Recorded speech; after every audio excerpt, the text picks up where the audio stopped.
More than 230,000 Oklahoma voters are registered as independents.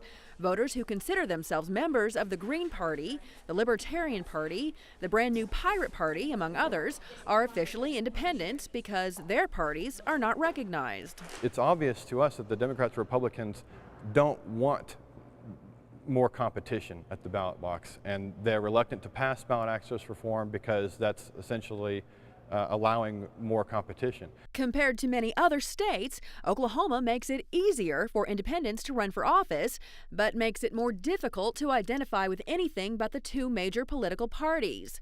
Oklahomans for Ballot Access Reform says it's time for that to change. To make it on the ballot in Oklahoma, a political party needs 5% of the number of votes cast in the last general election for governor or president. That currently translates to more than 73,000 signatures to meet the requirement. Prior to 1974, the requirement was just 5,000 signatures. That would be a huge improvement, and that's what we've been asking for because we think that's more reasonable. When it really comes down to it, I don't know that third parties should have a signature requirement at all.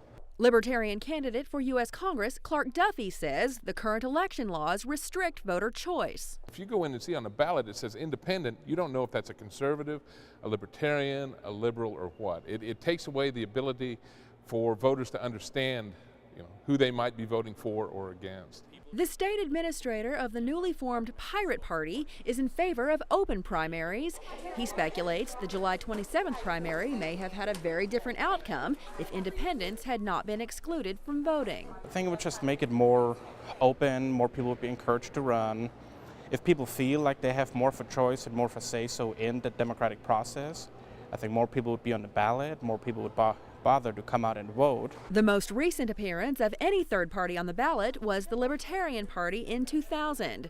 A bill to decrease the signature requirement died in the legislative committee last session. At the state capitol, I'm Lori Rasmussen, the Oklahoma News Report.